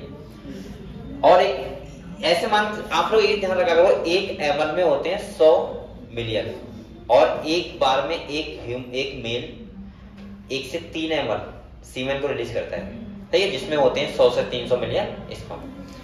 कह रहे sperm release from the seminiferous tubules are transport by the accessory duct, secretion of epidermis, vas deferens, seminal vesicle and prostate are essential for maturation and motility of sperm.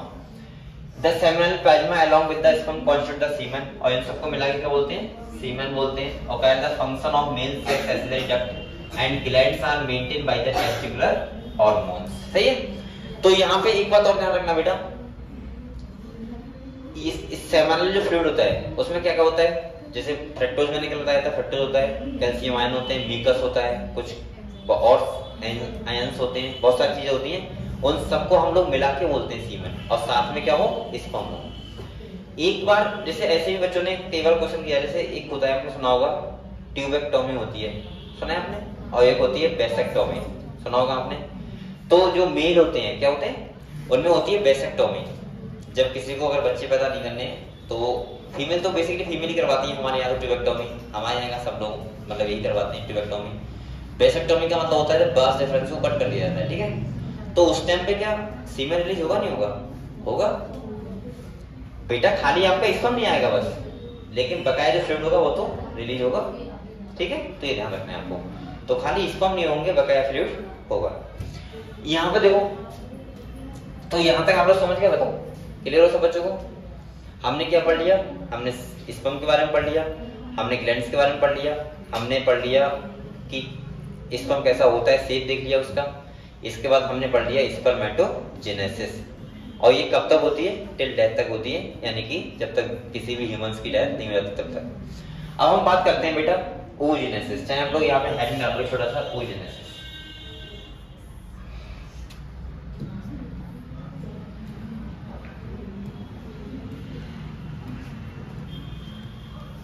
सही है। और oogenesis का मतलब क्या होता है, फीमेल गैमीट का बनना, उसको क्या बोलेंगे, oogenesis। तो देखो अभी जो हमने लिखा था सब पे लिखा होगा, तो हमने वैसे मैंने एक चार्ट बनाया था, यहाँ ऐसे लिखा होगा। देखो कह रहा था process of formation of a mature female gamete is called oogenesis। क्या बोलते हैं उसको, कह रहा है which is markedly different from spermatogenesis. आप लोग बताओ कितना डिफरेंस है, बहुत ज्यादा डिफरेंस है, क्योंकि मेल में प्रोसेस कब स्टार्ट हो रहा है, प्यूबर्टी के बाद, और फीमेल में एम्ब्रियोनिक स्टेज से स्टार्ट हो जाता है। मेल में बहुत सारे गैमेट मतलब बहुत सारे स्पर्म बनते हैं, और फीमेल में कितना होता है, एक मंथ में खाली एक एग होता है। कह रहे oogenesis is initiate during the embryonic development stage when a couple of millions gamete mother cell, जिसे क्या बोलते हैं हम लोग, ओवोनियन, are formed with each fetal ovary। तो यानी कि फीटल मतलब जो बच्चा होता है, डेवलप हो रहा होता है, उसके ओवरी में क्या होते हैं, बहुत सारे ओवोनिया होते हैं। कह रहा है बेटा no more oogonia are formed and added after birth, these cell start division and enter into prophase first. मैंने कहा था किसका, म्यूटिक डिवीजन का, एंड गेट टेम्परेरी अरेस्टेड हो जाता है एट दिस स्टेज। और कह रहा है उसको हम लोग क्या बोलते हैं, प्राइमरी oocyte। तो इसका मतलब यह है कि प्राइमरी oocyte तब बोलते हैं जब म्यूसिस फर्स्ट के डिप्लोइड में क्या होता है, अरेस्ट हो जाता है वहां पे, और अब क्या होता है, किसी भी फीमेल का बर्थ होता है, जन्म होता है। कह रहा है each primary oocyte then gets surrounded by a layer. अब देखो ये कभी कहानी बता रहा है, अगली कहानी बता रहा है, जब प्यूबर्टी आ जाती है तब की कहानी बता रहा है। तो कह रहा है बेटा each primary oocyte then gets surrounded by a layer, कौन सी बताई थी मैंने, इसको अंडरलाइन करो, एंड इज कॉल्ड, इसको क्या बोलेंगे हम लोग, प्राइमरी फॉलिकल। तो आप लोग इतने ध्यान रखना, खाली प्राइमरी फॉलिकल हमने कब बोला, जब उस पे ग्रैनुलोसा लेयर आ गई तब। अगले कह रहा है large number of these follicle degenerate during the phase from birth to puberty, therefore at puberty में कितने होते हैं बेटा, 60 से 80 हजार primary follicles are left in each ovary. प्रत्येक ओवरी में कितने बचते हैं, 60 से 80 हजार। और मैंने कहा था उस टाइम पे कितने से, 1.5 से 3.5 लाख। कह रहे थे primary follicle gets surrounded by more layer granulosa cell and a new theca are called secondary follicle. तो आप लोग सिंपल सा करना, जब किसी के प्राइमरी oocyte पे जब क्या आया था, ग्रेनुलोसा सेल आया था, तो हमने क्या बोला था, प्राइमरी फॉलिकल। अब थीका मेम्ब्रेन आ गई तो क्या बोल रहे हैं, सेकेंडरी फॉलिकल। ठीक है, अगले कह रहे थे secondary follicle soon transform into a tertiary follicle which is characterised by a fluid filled cavity. से क्या बोल रहे हैं हम लोग, एंट्रम। ये बेटा ऐसे क्वेश्चन आएगा, ध्यान रखना, ये क्वेश्चन आ गया तो आपका काम हो जाएगा। तो पहले ग्रेनुलोसा सेल तो प्राइमरी फॉलिकल, थीका मेम्ब्रेन तो सेकेंडरी फॉलिकल, और एंट्रम को कैविटी आई तो टर्शियरी फॉलिकल। अगले कह रहा है theca layer is organised into an inner theca and interna and outer theca externa. और कह रहा है it is important to draw your attention that it is at this stage the primary oocyte within the tertiary follicle grow in size and complete its first meiotic division। यहाँ पे क्या कर लेता है, ये फर्स्ट meiotic division कर लेता है। और कह रहा है इसके बाद it is an unequal का मतलब समझ रहे हैं आप लोग, एक बनेगा पोलर बॉडी वो खत्म हो जाएगा और एक अगले जाके फिर से डिवाइड करेगा। तो कह रहे हैं unequal division resulting in the formation of a large haploid secondary oocyte। अब हम लोग बोलेंगे इसको क्या, इसके अंदर जो फॉलिकल डेवलप हो रहा है उसके अंदर प्राइमरी oocyte नहीं होगा, क्या होगा, सेकेंडरी oocyte। और कह रहा है and tiny first polar body, और क्या होगी, छोटी सी फर्स्ट पोलर बॉडी होगी। अगले कह रहा है the secondary oocyte retain bulk of the nutrient rich cytoplasm of the primary oocyte। Can you think of any advantage for this? Does the first polar body born out of first meiotic division divide further or degenerate? तो ये degenerate हो जाएगी, ठीक है, divide नहीं करती है। At present we are not very certain about this. The tertiary follicle further change। अब tertiary follicle किस में change होगा बेटा, मैच्योर या फिर ग्रेसियन फॉलिकल में। और लिखा भी है देखो, the tertiary follicle further change into the mature follicle और ग्रेसियन फॉलिकल। और कह रहा है secondary oocyte form a new membrane, जिसे क्या बोलेंगे, जोना पेरिसिटा सराउंडेड इट। कह रहा है Graafian follicle now rupture to release the secondary oocyte ovum from the ovary by the process called ovulation. तो आपको बताया जब ओव्यूलेशन होता है तो वहां पे क्या रिलीज होता है, सेकेंडरी oocyte। क्लियर। और कह रहा है बेटा आइडेंटिफाई मेजर डिफरेंस बिटवीन, अगर हम डिफरेंस देखें तो यहाँ देख लो टेबल में देखो, एक तरफ दिखाया गया है स्पर्मेटोजेनेसिस, उस तरफ दिखाया गया है oogenesis। तो यहाँ पे आराम से देख सकते हो आप लोग क्या क्या डिफरेंसेस हैं। देखो प्यूबर्टी पे स्पर्मेटोगोनिया थे, माइटोसिस का तो क्या बना, प्राइमरी स्पर्मेटोसाइट, उनमें फर्स्ट मेयोटिक डिवीजन हुआ तो क्या बना, secondary spermatocyte, second meiotic division हुआ तो क्या बना, स्पर्मेटिड्स, और उसमें डिफरेंशिएशन हुआ तो क्या बन गया, स्पर्मेटोजोआ। ऐसे यहाँ देखो बेटा ओगोनिया सेल है, यहाँ देखो तो माइटोसिस का क्या बना, प्राइमरी oocyte, और ये कौन सी लाइन चलती है, फीटर। कह रहा है first meiosis division completed period to ovulation. और कह रहा है यहाँ पे ये रुक जाता है और ये बर्थ, चाइल्डहुड और क्या होती है, प्यूबर्टी। और इसके बाद क्या होता है, सेकेंडरी oocyte, जब ये फर्स्ट मेयोटिक कंप्लीट हो जाएगा और उसके बाद सेकेंडरी oocyte के बाद क्या सेकेंड पोलर बॉडी बनेगी और बाद में क्या बोलेंगे, ओवम। क्या बोलेंगे, ओवम। तो इनमें डिफरेंस कितना है, देखो वो लाइफ कहां से स्टार्ट हो रही है, ये लाइफ कहां से स्टार्ट हो रही है, दोनों बहुत सारा डिफरेंस है, तो आपको ध्यान रखना है। अगले आता है मेनिस्टर साइकिल, और उसका ये वाला ग्राफ देखो, ये सबसे इंपॉर्टेंट ये वाला है। यहां मैं ब्लैक पेन चला रहा हूं,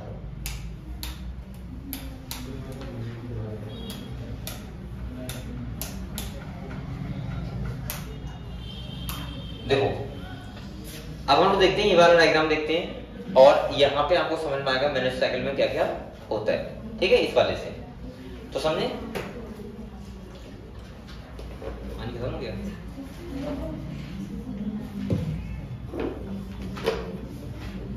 देना इतना ही जाएगा बस। दो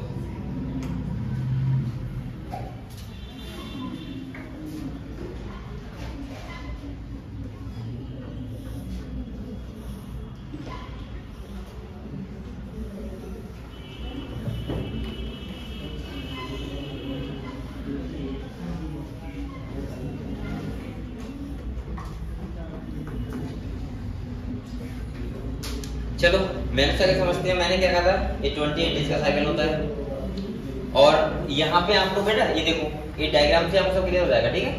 यहाँ देखो आप लोग,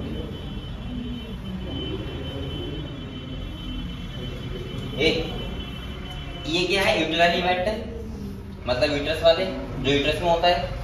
ये क्या है, ओवेरियन हार्मोन है, सही है। ये क्या है बेटा, ओवरी में जो इवेंट होते हैं वो है। और ये क्या है, पिट्यूटरी हार्मोन। पिट्यूटरी से आपको पता है कौन से हार्मोन होते हैं, एलएच और एफएसएच। ओवरी से कौन सा हार्मोन होता है, प्रोजेस्टेरोन। और यूट्रस में क्या बनता है, एंडोमेट्रियम। और ओवरी में क्या होता है, फॉलिकल डेवलप। तो ये सारे के सारे इवेंट दिखा रहा है हर दिन का कि किस दिन क्या होता है। अब ये ऐसा नहीं है कि यहाँ पे डेट लिखी हुई है नीचे कि फर्स्ट पहले दिन है, दूसरा दिन, तीसरा दिन। ये हर फीमेल्स का जिस मेंसेस पीरियड स्टार्ट होता है उस दिन का डेट है, सबका अलग होता है। तो कहीं ना कहीं ऐसा नहीं कि 1 तारीख 2 तारीख दिखा रहे हैं, ये कोई सा भी दिन दिखा रहा है जिससे स्टार्ट होता है। तो देखो सबसे पहले समझते हैं, बोलो मत, देखो ये दिखा रहा है डेज, सही। तो आप लोग बताओ बेटा, 1 से लेके और ये लगभग 4 से 5 दिन तक दिखा रहा है, ये ब्लड दिखा रहा है। इससे पता लग रहा है कि मेंसेस पीरियड बोलते हैं इसको, क्या बोलते हैं, मेंसेस पीरियड। यानी कि ये जो एंडोमेट्रियम जो ये है, देखो ये एंडोमेट्रियम, इसका देखो ब्रेकडाउन हो रहा है, ये होगा। अब इस टाइम पे बताओ आप लोग, क्या प्रोजेस्टेरोन हार्मोन बन रहा होगा, नहीं। एस्ट्रोजन लेवल मेंटेन रहेगा, उतना ही रहेगा जितना है, मतलब यहाँ पे कोई ऐसा चेंजमेंट नहीं आएगा। और यहाँ पे भी कोई ऐसा दिक्कत नहीं है क्योंकि एग डेवलप भी होगा। और यहाँ पे भी ऐसा कोई प्रॉब्लम नहीं है, नॉर्मल सभी हार्मोन सेम टू सेम। अगले बेटा क्या होता है, जैसे 4 दिन से कहानी अगले बढ़ती है और कहां तक, 13 दिन तक। ये लिखा है।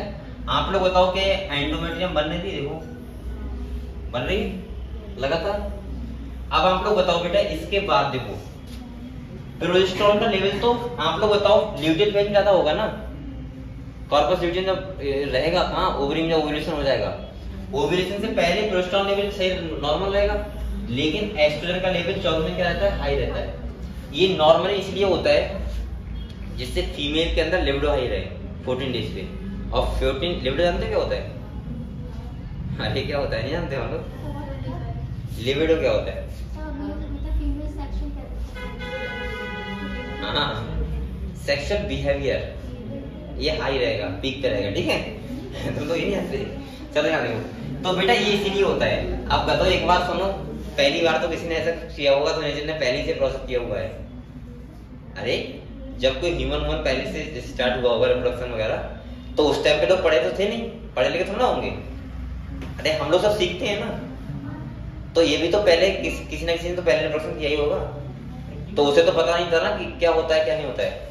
तो ये नॉर्मली हमारे गॉड ने ऐसे प्लान करके भेजा है कि 14 डेज पे देखो अपने आप से एस्ट्रोजन लेवल हाई रह रहा है। और जब हाई रहेगा तो उसमें क्या रहेगा, मेल और फीमेल का अट्रैक्शन चांस ज्यादा रहेंगे, समझ रहे हो, आप समझ गए। तो ध्यान रखना, ये बात ध्यान रखना, अगर किसी का फीमेल का लेवल हाई है तो ध्यान रखना उस दिन कौन क्या है, ओवुलेशन टाइम है, समझ रहे हो, तो दिक्कत हो जाएगी। ध्यान रखना। इसके बाद देखो ये क्या है, तो इस दिन एस्ट्रोजन लेवल हाई है, अब याद रहेगा आपको, सही है। एस्ट्रोजन क्या होता है, फीमेल सेक्स हार्मोन होता है क्या, तो और इसी से देखो एलएच और एफएस का लेवल क्या है, हाई। तभी तो मैंने कहा था अगर कोई फीमेल अपनी बॉडी बहुत मेंटेन रखती है और उससे नॉलेज है बायोलॉजी की अच्छी, तो वो जिस दिन ओव्यूलेशन होगा उस दिन उसे पता लग जाएगा कि यार उसका ओव्यूलेटरी फेज है, ठीक है। अगले देखो, अब इस दिन क्या हुआ, देखो ये यहां से यहां तक बताओ, ये फॉलिकल डेवलप हो रहा था, और इसके बाद देखो सेकंड ट्यूब साइड क्या हो गया, रिलीज। और इस फेज को क्या बोलते हैं, ओव्यूलेटरी फेज, समझ गए यहाँ पे। तो मैंने क्या बोला, ध्यान रखना बेटे, क्वेश्चन आएगा। एलएच एवरेज का लेवल हाई रहेगा और दूसरा किसका रहेगा, एस्ट्रोजन का, कब, 14 डेज पे, या बोल सकते हैं ओव्यूलेटरी फेज पे, ठीक है। अब सेकंड टू साइड रिलीज हुआ। अब अगर इसमें स्पर्म आ गए धोखे से भी घूमते हुए, तो क्या हो जाएगा, एग फर्टिलाइज हो जाएगा। और अगर स्पर्म नहीं आया तो कोई बात नहीं। तो देखो अगले, अब बेटा यहाँ पे देखो 14 डेज के बाद, अभी तो देखो ये बन रहा है लगा, ये बन रहा है ना एंडोमेट्रियम, यूट्रस की बात चल रही है यहाँ पे। अब देखो एस्ट्रोजन लेवल लो हो गया, और अब प्रोजेस्टेरोन लेवल क्या हो गया, हाई। एक बात और ध्यान रखना, जब तक प्रोजेस्टेरोन का लेवल हाई रहेगा, जब तक, तब तक बेटा एंडोमेट्रियम मेंटेन रहेगा। और जैसे ही प्रोजेस्टेरोन लेवल क्या होता है, कम, तो इम्प्लांट फिर नहीं होता है, वो क्या होता है अगले, फिर हम क्या बोल सकते हैं, मेंसेस पीरियड स्टार्ट हो जाता है। यही रीजन होता है कि जब कोई फीमेल प्रेग्नेंट भी हो जाती है उसके बाद भी कभी कभी बाद में क्या हो जाती है, ब्लीडिंग हो जाती है। उसका रीजन यही तो है कि धोखे से अगर प्रोस्टेरोन लेवल कम हो गया, 2 मंथ बाद भी कम हो गया, तब भी क्या होगा, मिसकैरेज हो जाएगा, यानी प्रॉब्लम हो जाएगी। समझ गए आप लोग? तो इसीलिए प्रोस्टेरोन लेवल मेंटेन रहना बहुत ज्यादा जरूरी है। एक बात और बताऊं आपको, जैसे कोई फीमेल टैबलेट लेती है कि अनवांटेड प्रेगनेंसी को रोकने के लिए, तो वहां पे भी तो यही होता है। वहां पे क्या होता है पता है आपको? वहां पे एस्ट्रोजन का लेवल जब हाई रहेगा, आप लोग बताओ किसका, तो वो क्या लेती है, प्रोस्टेरोन का लेवल जब हाई रहेगा तो जब इसका क्या रहेगा, लो, और जब वो लो रहेगा तो ओवुलेशन ही नहीं होगा, ओवुलेशन नहीं होगा तो कुछ होगा ही नहीं। अगले देखो, अब इसके अगले देखो, इसके बाद 15 दिन से देखो ये लगातार बढ़ा है बेटा, एस्ट्रोजन कम हो गया और प्रोस्टेरोन क्या हो गया, हाई। तो इसका मतलब ये तो हमेशा कम हो जाएंगे, अपने आप कम हो जाएंगे। और अगली ये कौन सा फेज है, कॉर्पस ल्यूटियम बंद, सही है। और लास्ट में जाके जब अगर एग फर्टिलाइज नहीं हुआ है तो देखो ये ब्लीडिंग फिर से स्टार्ट हो गई, ये ब्रेक डाउन हो जाएगा और ये हार्मोन फिर से क्या हो जाएंगे, मेंटेन हो जाएंगे। ठीक है, तो ये तुम्हारा क्या था, मेंस्ट्रुअल साइकिल के इवेंट थे जो कहाँ का चलते हैं, ओवरी हार्मोन मेंटेन करते हैं। और कौन से हार्मोन, पिट्यूटरी वाले हार्मोन, मेम्ब्रेन हो गई दोनों, और तुम्हारा क्या हो गया, यूट्रस के एंडोमेट्रियम और फॉलिकल डेवलप कहाँ कहाँ होता है, कहाँ नहीं होता। चलो इसको हम रीड करके चलेंगे पूरा, ये रीड करने के लिए बचा बेटा, और अगले हम लोग पढ़ेंगे। ठीक है, नेक्स्ट सेशन।